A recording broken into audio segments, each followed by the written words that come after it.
Hi everybody, I hope you're all doing really well. So today I am back to review Wolves of Winter by Dan Jones, which is the follow-up sequel to the Essex Dogs and middle book in what will be a trilogy of books chronicling the early stages of the 100 Years' War. In this series we're seeing the conflict from the perspective of a band of mercenary soldiers, dubbed the Essex Dogs, who are originally hired to fight in the Battle of Crecy. However, this book picks up in the aftermath of that victory for the English, and the dogs are confronted by the fact that their involvement in this war is far from over, and the promises, particularly financial promises that were made to them by the higher-ups, are unlikely to end up being paid, or at the very least it's going to be a much harder journey than they originally thought, with this book in particular chronicling the siege of Calais of 1347. I read the original book when it first came out last year, and it was one that I found to be a pleasant surprise. The main thing that was really drawing me to the book was the fact that it was written by Dan Jones, who is an author who I've linked the non-fiction off, and I knew that he was going to stick fairly faithfully to historical sources,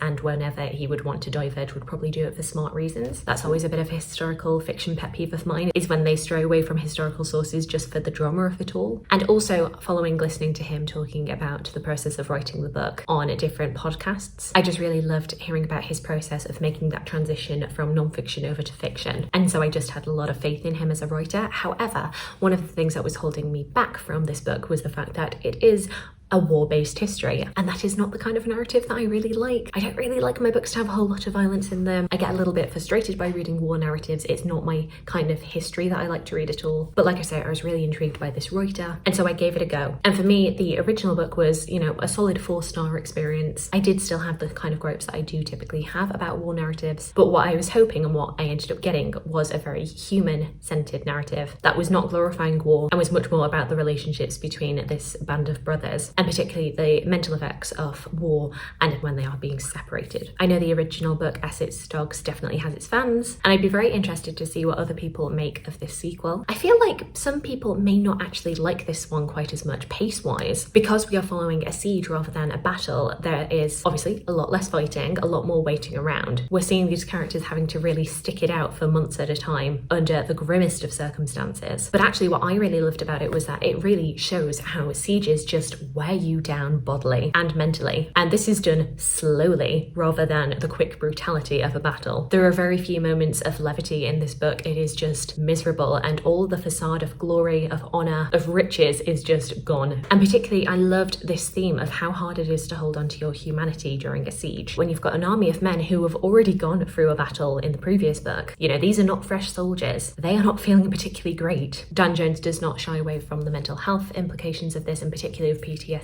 following the Battle of Crecy. Another thing to note with this book is that during the course of the book, the Essex Dogs end up being put in charge of a brothel as their way of basically making money, which is something that our main character of Loveday Fitztalbot is not very comfortable with. But if the higher-ups tell you to do something, then you gotta do it. And one of the things that this means is that the level of sexual violence within this sequel is definitely ramped up. In the previous book, sexual violence may have been referenced. You would know that it was going on, but you didn't necessarily get descriptions of it. But because the characters themselves are in the midst of it with their customers, and in some cases subject to it themselves, they are a lot more involved. It's not on the periphery anymore. But what I will say about this is that Dan Jones does not sensationalize it, and what he's doing with these scenes is trying to express the reality of the situation, not sweeping it under the rug, pretending it's not happening, because it is happening. It did happen, but without being too detailed and without being too graphic. I think it is respectfully done, it is realistically done, but I can understand also if you would rather not read something like that. Something that a siege really brings out through the narrative of this book, which was definitely present in the original book, The Essex Dogs, but is even more on show here, is the lack of control that these soldiers feel, with Loveday Fitztalbot reflecting on the fact that he feels like a spectator in this war, despite the fact that he and his men are so involved, and as spectators they are also getting nothing in return for all of the work that they are doing. The only people who seem to be doing very well out of this are of course the nobles and the royalty. But the book is also not shying away from the fact that the English, laying siege to this French city, disrupting, endangering and killing many French, are also not without blame. One of my favourite moments in this book is in chapter 17, when Philippa of Hainault, who is the Queen of England, arrives at the set of the siege, and everybody there is in awe of her. And you think, especially according to chronicles, that it's going to be this lovely moment where the troops will be inspired by her words, and at this moment she is making a speech about the Battle of Neville's Cross. Everybody gets geared up for it, and then she opens her mouth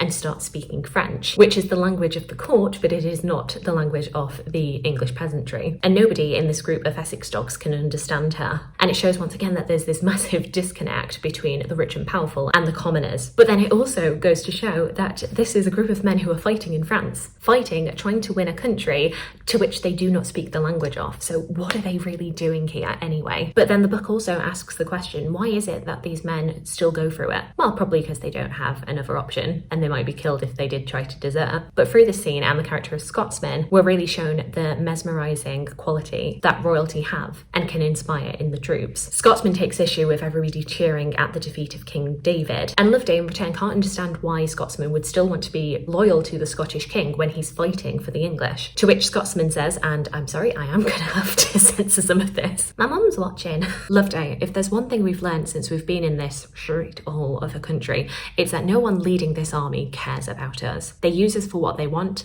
they promise us things they don't have or won't give up, they lie to us, they screw or let us be screwed. We owe them Ethel. When he's asked why does he stay, because even though all that is true, sometimes it's different. He goes on to talk about the mesmerising effect of royalty and says, it's an effing curse.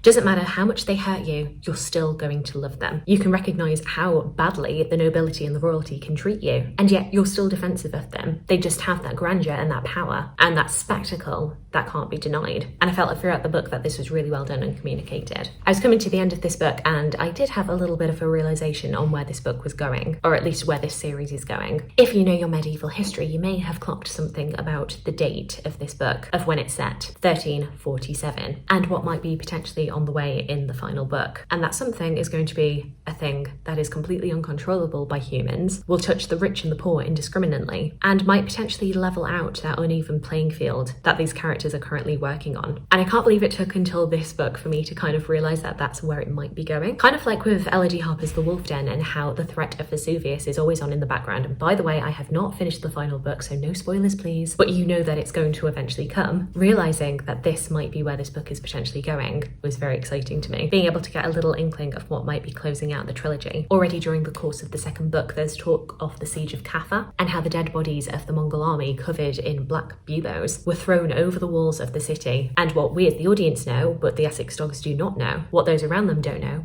is that following that siege, there are going to be 4 Genoese ships that sail from Kaffa to Italy, mistakenly believing themselves to not be tainted by the disease that killed that Mongol army. And suddenly knowing where this trilogy might be going really puts a sharp perspective on all of that petty fighting and discussion on who owns what country. And it's a rather grim perspective to end the book on, but I'm very much looking forward to what the next book has in store. So there we go, that's my little, not quite a review, I didn't even know what this was, my little discussion on Wolves of Winter by Dan Jones. I had an even better time with this book than I did the original one, and like I say, very hungry for more. Do let me know if you read the Essex Dogs, what you thought about it, and have you read this sequel, The Wolves of Winter? Please let me know what you thought about it. I would love to hear from you. I hope you're having a fantastic day, and I look forward to talking to you again soon. Thanks. Bye.